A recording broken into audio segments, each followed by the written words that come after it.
بسم اللہ الرحمن الرحیم۔ السلام علیکم۔ اللہ تعالیٰ نے بر صغیر میں ایک مسلمان عورت کو انتہا درجے کے حسن سے نوازا تھا۔ پورے بر صغیر میں اس کے حسن کے چرچے تھے۔ اس سے ملاقات کرنے کے لیے لوگ ترستے تھے۔ اس کی شہرت کا یہ عالم تھا کہ یہ جہاں کہیں سے گزرتی وہاں پر لوگوں کا ہجوم اکٹھے ہو جاتا۔ مسلمان گھرانے میں پیدا ہونے اور مسلمان ہوتے ہوئے بھی یہ غلط کاموں میں پڑ گئی۔ دنیاوی عیش و عشرت اور لالچ میں آ کر یہ فحاشہ عورت بن گئی اور دھندا کرنے لگی۔ اس کے ساتھ رات گزارنے کے لیے لوگ اپنا گھر تک بیچ دیتے تھے۔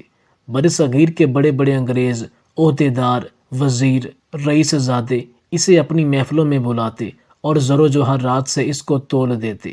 اس کی دنیاوی خواہشیں بڑھتی گئیں۔ بڑی بڑی گاڑیاں، بڑے بڑے بنگلے خریدتی گئی۔ ہر آئے روز اس کی شہرت میں اضافہ ہوتا جاتا۔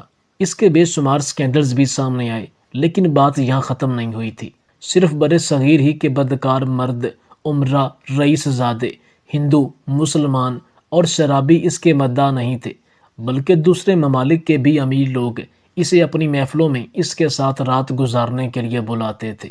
قدرت اللہ صاحب کہتے ہیں کہ ایک دفعہ ایک سعودی شہزادہ بر صغیر میں تجارت کی غرض سے آیا تھا۔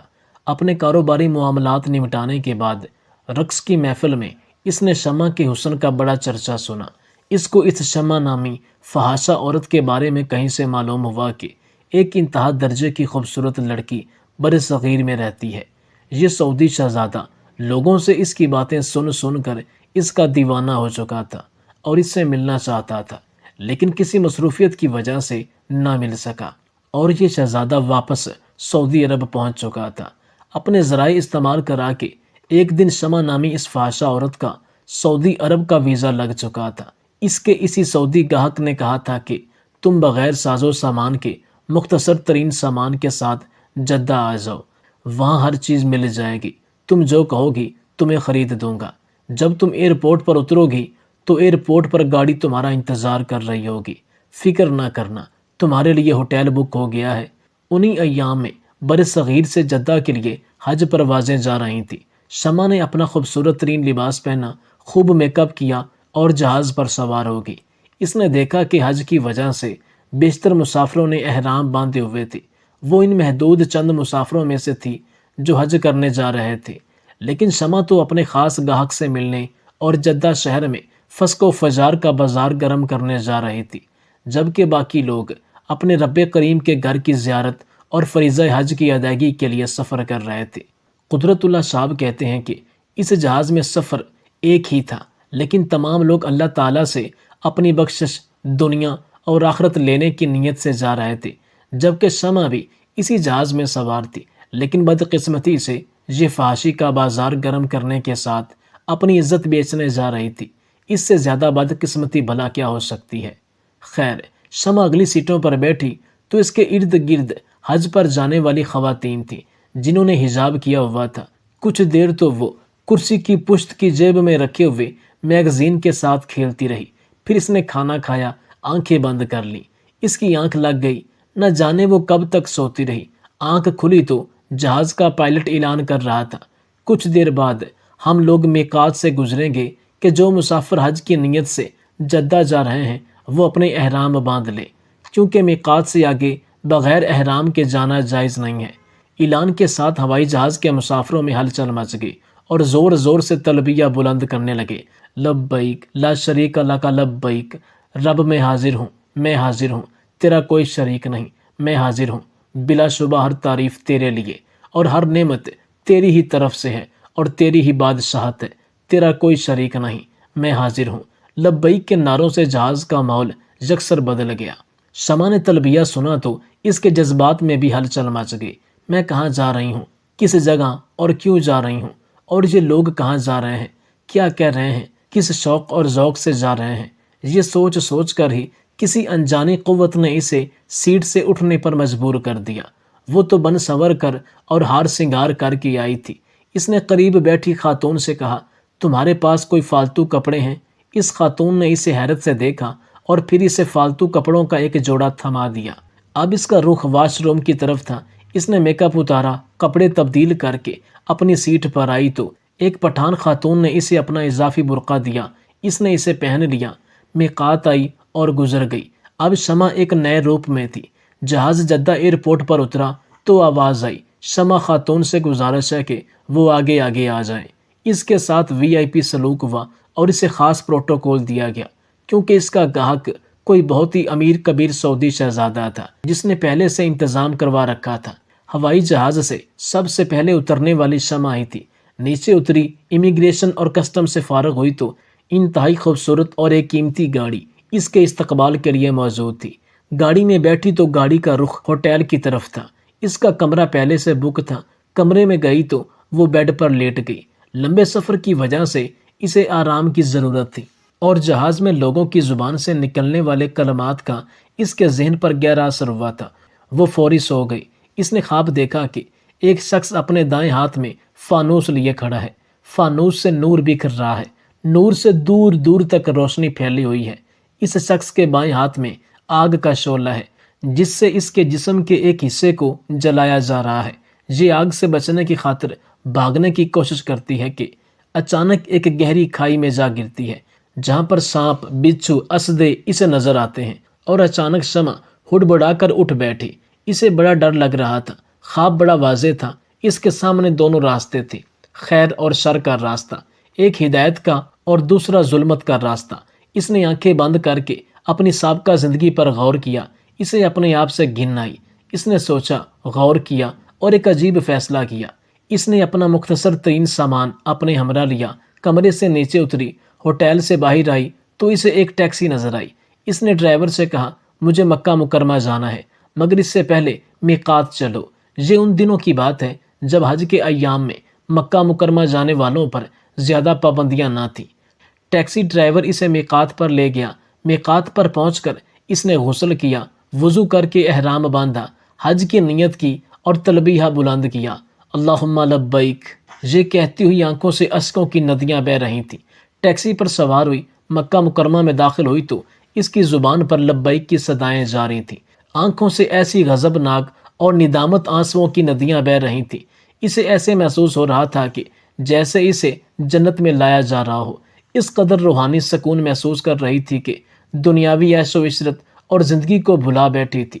کعبہ شریف میں داخل ہوئی، طواف کیا، 7 چکر لگائے، سچے دل سے توبہ کی، یا اللہ مجھے معاف کر دے، مجھے گناہوں کے کیچڑ سے نکال دے، یا اللہ یہ تیرا مجھ پر خاص کرم ہوا ہے کہ میں اس گندگی سے نکل کر عرش بری کا سفر کر رہی ہوں۔ تو نے مجھ جیسی غلیظ عورت کو اپنے گھر بلایا۔ آنسو اس کی آنکھوں سے جاری تھے کیونکہ اسے اپنے سیاہ کرتوتوں، سیاہ اعمالوں کا پتہ تھا۔ مقام ابراہیم پر آئی، 2 رکعت نفل پڑھنے کے بعد زمزم پیا۔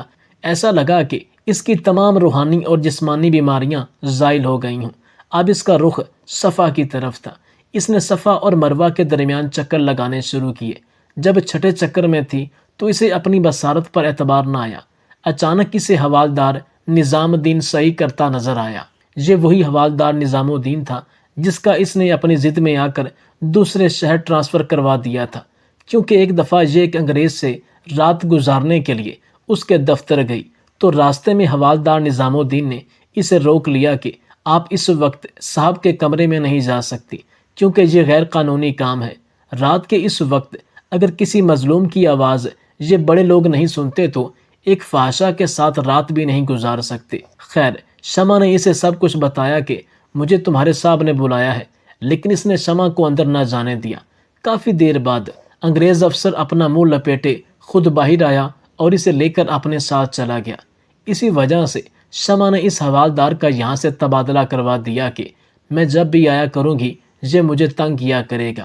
شمع اپنے آپ کو روک نہ سکی، اس کے سامنے کھڑی ہو گئی، کہنے لگی، نظام الدین تم یہاں پر بھی آ گئے ہو۔ نظام الدین نے نگاہیں اٹھائیں، اس کے سامنے شمع کھڑی تھی۔ کہنے لگا، ارے تم یہاں کہاں آ گئی؟ وہ کہنے لگی، میں بھی تمہاری طرح رحمان کی مہمان ہوں۔ تمہیں کیا معلوم کہ میرے رب نے میری توبہ قبول کر لی ہے، اس نے مجھے ہدایت عطا کر دی ہے، وہ اپنے بندوں پر رحم کرنے والا ہے۔ ساتھ میں یہ بچوں کی طرح بلک بلک کر رو رہی تھی۔ نظام الدین نے اسے حوصلہ دیا اور کہا، میں بھی رحمان کی ضیافت میں ہوں۔ دونوں نے صحیح مکمل کی۔ شمع نے کہا، اگر تمہارے لیے ممکن ہو تو مجھے اپنے ساتھ رکھ لو، میں اکیلی ہوں، حج کیسے کر سکوں گی؟ نظام الدین نے قافلے کے ذمہ داران سے درخواست اور سفارش کی جسے قبول کر لیا گیا۔ یوں شمع نے حج کے باقی ارکان اپنی قوم کے افراد کے ساتھ ادا کیے۔ شمع نے حج کے ارکان پورے کیے۔ اب قافلے کا رخ مدینہ منورہ کی طرف تھا۔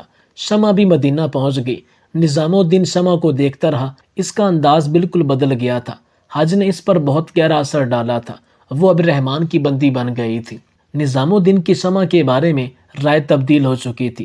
وہ اس کی توبہ سے بڑا خوش تھا۔ شمع نے اسے جدہ ایئرپورٹ سے اترنے کے بعد سارے واقعات سنائے۔ شمع نے اسے کہا کہ میرے پاس خاصی دولت ہے جو میں نے غلط کاموں سے کمائی ہے۔ میں چاہتی ہوں کہ اسے اچھے کاموں میں لگا دوں۔ اور ساتھ ہی اس نے رونا شروع کر دیا کہ شاید اللہ تعالیٰ میری بخشش کر دے۔ کیا تم میری مدد کرو گے؟ نظام الدین نے کہا ہاں، ایک شرط پر۔ وہ کیا؟ شمع بولی۔ نظام الدین نے کہا یہ کہ تم ہمیشہ کے لیے میرے دامن سے وابستہ ہو جاؤ۔ شمع نے لمحہ بھر سوچا، سر تسلیم خم کر دیا اور کہا ہاں، میں آپ کو اپنے خاوند کے طور پر قبول کرتی ہوں۔ اس کے بعد یہ لوگ واپس آئے، یہاں پر باقاعدہ نکاح کیا۔ حوالدار نظام الدین نے اسے اپنی عزت بنا لیا اور اس کی کمائی ہوئی تمام حرام دولت کو غریبوں مسکینوں پر خرچ کیا گیا۔ قدرت اللہ صاحب کہتے ہیں کہ اللہ تعالیٰ جب کسی کو ہدایت دینے پر آ جائے تو وہ چاہے کسی بھی حال میں کیوں نہ ہو، اللہ اسے غلاظت سے اٹھا کر پھولوں کی سیج پر بٹھا دیتا ہے، گمراہی سے نکال کر صراط مستقیم پر چلا دیتا ہے۔ انسان صرف ایک قدم اس کی طرف بڑھا کر تو دیکھے۔ وہ جو پوری دنیا کا مالک ہے، جو 18,000 مخلوقات کا پیدا کرنے والا ہے، جس نے زمین و آسماں بنائے، وہ اس شخص کے بڑھتے ہوئے ایک قدم سے خود 40 قدم بڑھا کر اس کا استقبال کرتا ہے۔ وہ خدا جس نے کائنات کا ذرہ ذرہ بنایا، وہ انسان کے منہ سے توبہ کا لفظ سننے کے لیے اس شخص کا استقبال کرتا ہے۔ اللہ اکبر! اپنی اصلاح کیجیے، صرف لفظوں سے نہیں بلکہ اپنے عملوں سے۔ آپ کا مسلمان ہونا چھلکنا چاہیے۔ یہ عارضی دنیا ہے، یہ ہمیشہ کا ٹھکانہ نہیں۔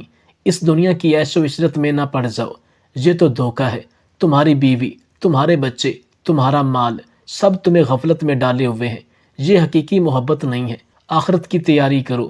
اس دنیا میں تم آخرت کے امتحان کے لیے آئے ہو۔ یہاں اس امتحان کی اچھی تیاری کرو گے تو آخرت میں کامیاب ہو جاؤ گے۔ یہ دنیا کی ناکامی کوئی ناکامی نہیں۔ ڈرو اس وقت سے، ڈرو اس ناکامی سے جب دہاڑے حشر کے خدا نہ خواستہ فرشتے نے یہ کہہ دیا کہ فلاں کا بیٹا ناکام ہو گیا۔ وہ دنیا و آخرت کی سب سے بڑی اور حقیقی ناکامی ہے۔ اس سے بڑھ کر کوئی ناکامی نہیں ہوگی۔ اللہ تعالیٰ سے دعا ہے کہ وہ ہمیں دنیا و آخرت دونوں میں کامیاب بنائے، اس دنیاوی اندھیرے سے نکال کر اخروی روشنی کو پہچاننے کی توفیق دے، اس دنیا کو حقیقی معنوں میں ایک مسافر کی طرح گزارنے کی صلاحیت سے نوازے۔ ہمارے اندر دولت کی ہوس اور محلات کی تعمیر کے خواب ہرگز جنم نہ لیں۔ بے شک وہی شخص حقیقی کامیابی کو پالے گا جس نے دنیا کی نسبت آخرت کے لیے زیادہ راہ اکٹھا کر لیا۔